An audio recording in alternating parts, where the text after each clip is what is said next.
ایک اور ایشو ہے اور وہ ہے supreme court review of judgments and order, جو اچانک آ گیا قانون، اور قانون آنے کے بعد کل ایک یہ بھی کنٹروورسی رہی کہ جی یہ نواز شریف صاحب اور جہانگیر ترین صاحب کو فائدہ اس کا ہوگا یا نہیں ہوگا. آپ کا اسٹیٹمنٹ چلا کہ نہیں ہوگا، مگر اس میں قانون دانوں کی رائے تھی کہ ہوگا، کیونکہ ایک ایسا فیصلہ ہے جو تاحیات نااہلی کا ہے جس کا ریویو نہیں ہوا تھا. پھر مریم نواز صاحبہ نے بھی اس حوالے سے ٹویٹ کر دیا.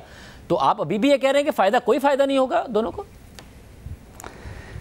نہیں، اچھا کیا آپ نے پوچھ لیا، مجھے وضاحت کا موقع مل گیا ہے. آپ نے دیکھا ہوگا یہ میرا کہیں پہ انٹرویو نہیں تھا، مجھے ٹیلی فون لائن پہ لیا کچھ جرنلسٹ ہیں ہمارے سینئر، دو صاحب، انہوں نے مجھ سے مشورہ پوچھا، میری رائے پوچھی. تو انہوں نے کہا کہ یہ قانون پھر دیکھیں جی میاں نواز شریف صاحب اور جہانگیر ترین صاحب کو فائدہ دینے کے لیے کہا جا رہا ہے. میں نے کہا پہلی بات تو یہ ہے کہ قوانین جو ہیں وہ پوسٹیریٹی کے لیے بنتے ہیں.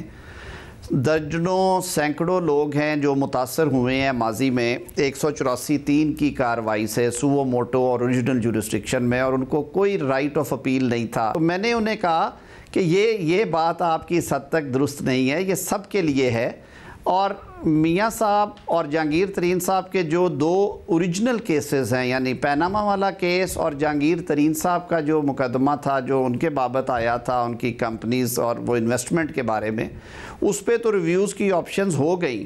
لیکن میں نے کہا کہ ایک بہت بڑا اور ایک ایونیو ہے جو میاں نواز شریف صاحب کے اور جہانگیر ترین صاحب کے کیسز میں تاحیات نااہلی کی ججمنٹ ہے، اس پہ ریویو نہیں گیا.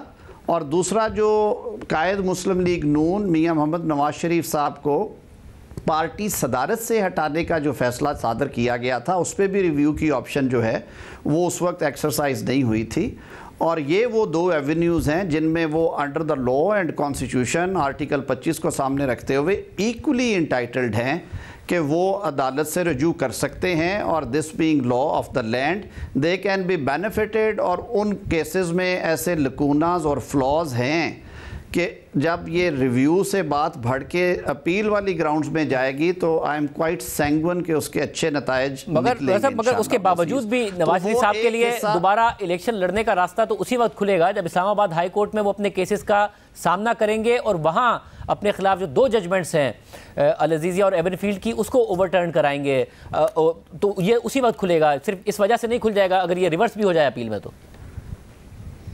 جی بالکل بجا فرماتے ہیں. اور یہ ساری چیزیں جو ہیں یہ مشروط ہیں ان کے اس فیصلے سے کہ وہ کب عدالت سے رجوع کرتے ہیں اور کس سٹیج کے اوپر کرتے ہیں. وہ سائمنٹینیسلی بھی کر سکتے ہیں اور وہ ون آفٹر اندر بھی. یہ وہ ٹائم لائنز کے بات ضرور ہے کہ وہ کیونکہ قانون رائج ہونے کے 60 روز کے اندر ہے، اور دوسری سائیڈ پہ وہ when ever he reaches back اور وہ جوائن کرتے ہیں پروسیڈنگز. لیکن یہ بالکل روم موجود ہے. مگر ڈاکٹر صاحب یہ بات ذرا سمجھ میں نہیں آ رہی ہے کہ ظاہر ہے یہ بات رپورٹ ہوتی رہی کہ کس طریقے سے سینٹ سے پاس ہوا، کس طریقے سے قومی اسمبلی سے ہوا، پھر صدر صاحب کے پاس گیا.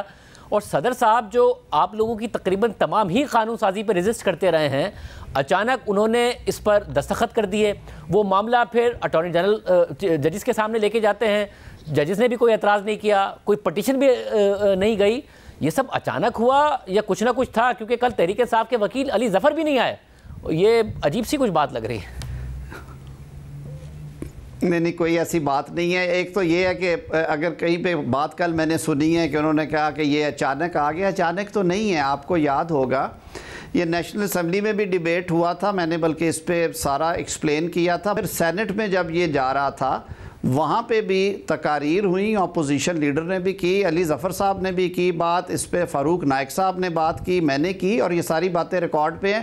اچانک اس لیے لگا کہ یہ شاید پہلا موقع ہے کہ صدر مملکت نے کوئی اس طرح کی قانون سازی 4-5 روز پہلے ہی ان کے پاس گیا تھا. سینٹ میں میرے خیال میں یہ پیسج کے بعد کوئی 8-10 دن سیکریٹریٹ میں پرنٹنگ میں پڑا رہا. کئی دفعہ ہوتا ہے کہ اگر وہ بہت کوئک نہیں ہو رہا اس پہ سارا، کیونکہ سیشن آف ہو گیا تھا اس کے بعد. تو یہ صدر صاحب نے جب اسینٹ کیا تو یہ نوٹیفائی ہو گیا منڈے مارننگ کو، اس لیے اچانک لگا، ورنہ تو وہ ہر دفعہ واپس بھیجتے ہیں. آپ خود بھی حیران ہوئے میں جاتا ہے تو آپ خود بھی حیران ہوئے کہ صدر صاحب نے کیسے چند دن میں کر دیا. میرے لیے یہ ایک پلیزنٹ سرپرائز تھا. اور شاید اسی لیے یہ عدالت کے لیے بھی ایک سرپرائز ہی تھا، اور انہوں نے کہا کہ یہ اچانک، حالانکہ اچانک والی قانون ہی ہے، وہ ایک پروسیس سے بنتا ہے، آپ سب کور کرتے ہیں ان ساری چیزوں کو۔ پارلیمنٹ میں ڈائریکٹ ٹیلی کاسٹ ہوتی ہیں ساری پروسیڈنگز، ٹیلی ویژنز پہ، اخباروں میں اس کا ذکر، بلکہ جب پریکٹس اینڈ پروسیجر ایکٹ کے اوپر پروسیڈنگز ہو رہی تھی پچھلی پیشی پہ، تو وہاں پہ بھی ذکر ہوا کہ ایک اور لا بھی بل آ گیا ہے جس پہ گفتگو ہوئی ہے پارلیمنٹ میں۔ تو یہ کوئی ایسی اچانک یا سرپرائز والی بات نہیں تھی۔ سمجھ میں نہیں آ رہا ہے کہ صدر صاحب جو ویسے ہر چیز روکتے ہیں آپ لوگوں کی طرف سے، یہاں تک کہ آرمی چیف کی تعیناتی کے لیے بھی وہ لاہور فلائی کر کے چلے گئے تھے عمران خان صاحب سے پوچھنے کے لیے دستخط کرنے سے پہلے، ایک ایسی چیز جس کا فائدہ ہو رہا ہو جہانگیر ترین کو، نواز شریف صاحب کو، اس کے علاوہ جو ریویو ہے جو کہ 14 مئی کو الیکشن کے حوالے سے ہے، وہ 3 رکنی بینچ نہیں سن سکے گا، جس پر عمران خان صاحب کی بڑی سخت پوزیشن ہے اور اب اپیل میں بڑا بینچ بنانا پڑے گا، اس پر وقت سے چند دنوں میں ہی اچانک کر دیا۔ آپ خود کہہ رہے ہیں آپ بھی پلیزنٹلی سرپرائز تھے، یہ کوئی بیہائنڈ دا ڈورز کچھ ہوا ہے یا ایسے ہی ہو گیا؟ کم از کم وزارت قانون کی طرف سے اس طرح کی ماسوائے اللہ تعالیٰ کے حضور دعا کے جو ہمارے آئینی عہدیدار ہیں وہ جہاں جہاں پہ بھی بیٹھے ہیں وہ ملک کے مفاد میں اور عوام کے مفاد میں فیصلے کریں، اس دعا کے علاوہ کوئی مینجمنٹ نہیں تھی۔